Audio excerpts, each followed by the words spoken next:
Welcome to the Deconstructionist Deep Dive, the podcast that doesn't just accept the story. We break it We examine the pieces. and expose the machinery inside. Let's dive in.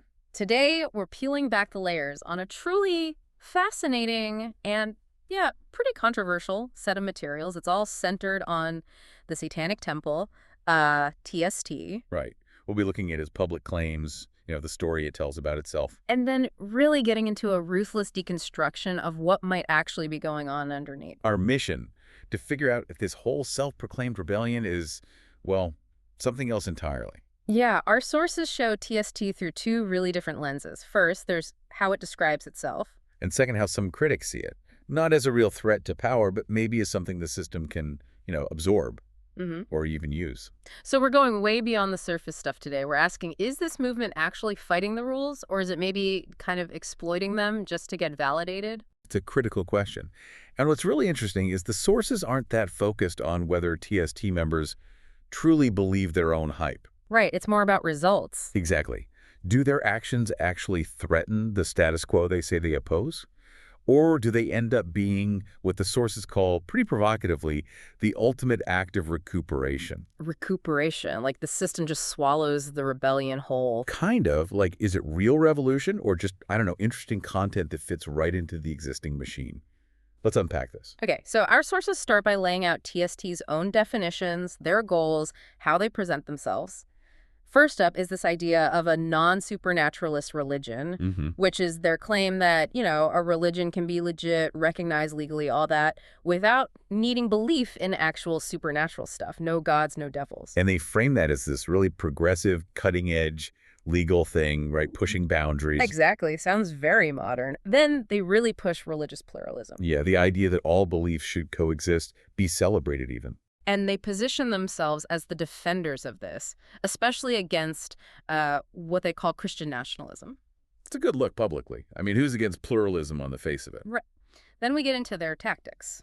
Culture jamming. The performance art stuff. Yeah. Using absurdist, often shocking performances to sort of subvert dominant ideas.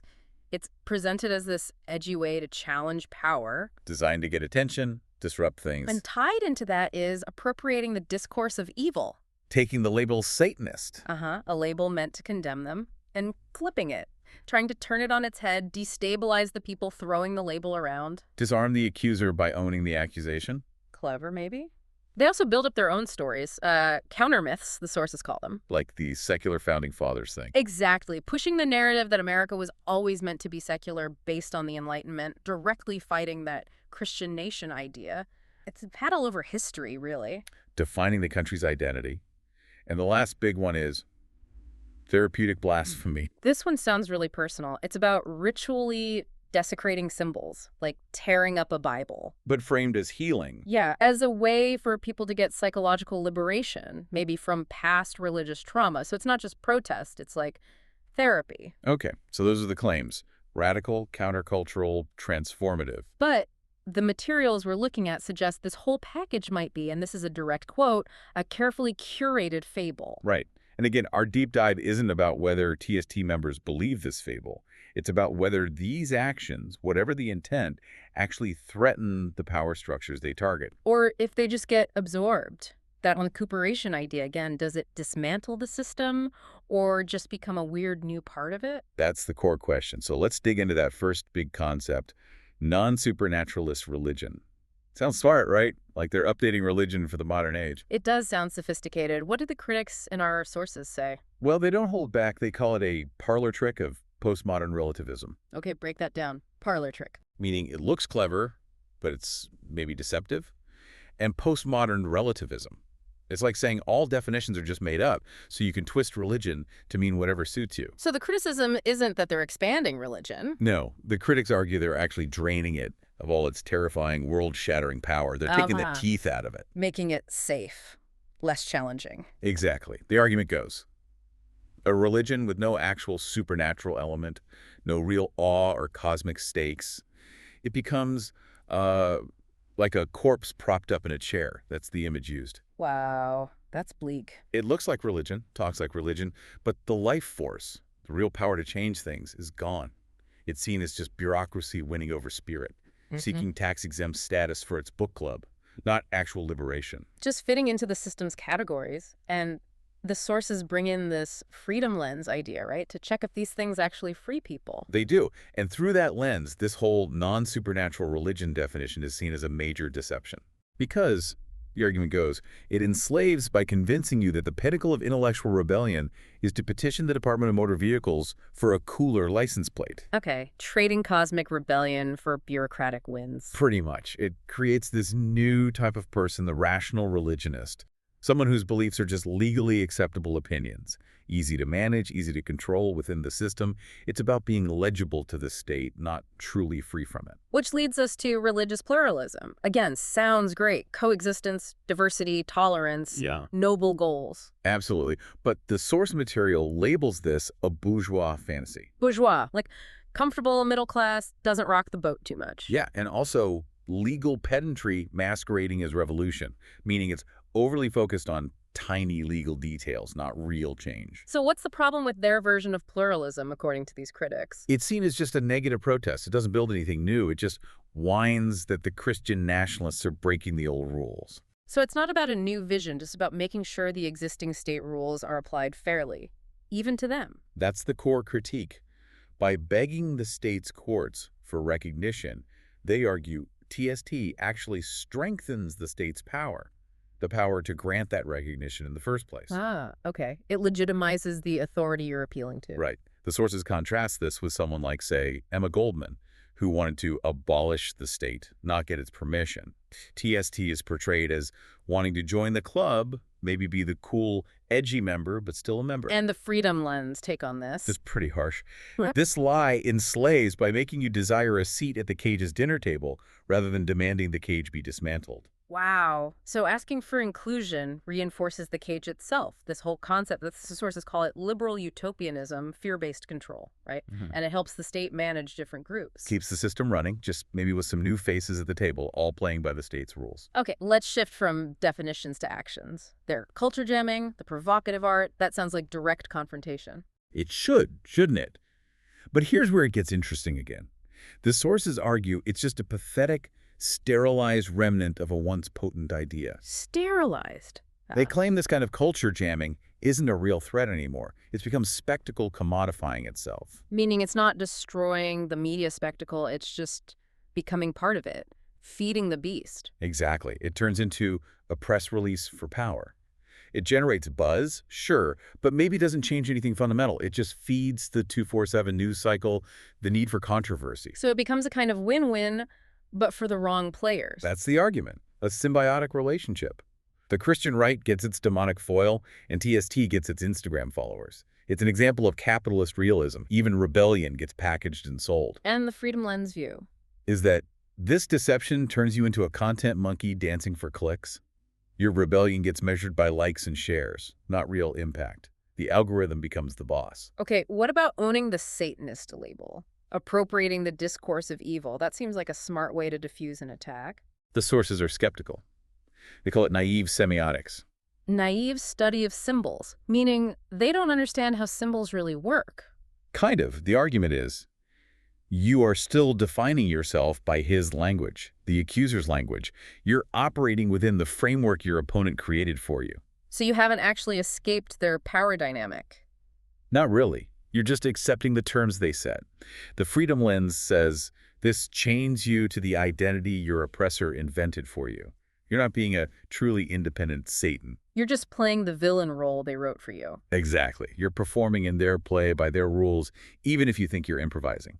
Okay, let's look at the stories they tell. The counter myths, like the secular founding fathers one, presenting a different history. Yeah, framed as more accurate, more enlightened. But the sources call this historical revisionism of the highest order. Not dismantling myths, just swapping one fairy tale for another. Ouch. They call it civics class for goths. Okay, and the problem is? That it still reinforces the national mythos. It doesn't break free from needing a sacred national origin story.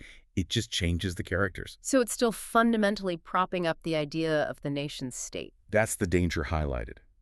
It replaces faith in God with faith in the state, which the sources argue is a far more terrifying and immediate master. This kind of myth-making, secular or religious, is a source of power for the state itself. Okay, this next one feels different. Therapeutic blasphemy. Tearing up a Bible for personal liberation seems deeply personal, maybe genuinely healing for some. It does feel that way, but the sources are incredibly critical here. They call it the rotten core of the whole operation. Rotten core, why so harsh? Because they see it not as true rebellion, but as the tantrum of a slave who still dreams of his chains. Meaning, the act is still totally defined by the thing it rejects. It needs the Bible to have power. Precisely. It takes what could be a huge collective no against an oppressive system and shrinks it down into a therapeutic whimper. So it individualizes the dissent, makes it private instead of political. Exactly. It psychologizes what should be political, privatizes what should be collective. It turns a potential societal challenge into a personal healing journey, which is fine for the individual maybe, but the sources see it as politically neutering. The ultimate privatization of dissent. That's the phrase. And the kicker, they say this is the ultimate victory of Christianity, to remain the central reference point even for those who claim to hate it. You're still reacting to it, defined by it. Keeping you tethered. The sources also mention other claims TST makes, like being patriotic. Or that the courtroom is a battlefield for ideas. Or linking themselves to the historical romantic Satanists. Right, and the sources label these things like ideological capturation or false dichotomy or aesthetic appropriation. Common theme being that they all end up, one way or another, legitimizing the state or absorbing dissent or just turning rebellion into a brand. They don't fundamentally challenge the system. They find a niche within it. Okay, so pulling it all together, what's the big overarching deception the sources identify in TST's whole approach? The core deception, they argue, is believing that one can effectively fight a hierarchical, theistic, power-saturated system by creating a mirror image hierarchy that mimics its legal strategies, employs its media tactics, and crucially, still believes in the fundamental legitimacy of the state's authority. To define religion in the first place, it's fighting on the enemy's turf, using the enemy's weapons, and implicitly accepting the enemy's rules. You got it. It's not about truly dismantling the church or the state. It's about becoming part of the landscape. Yeah. The sources put it bluntly.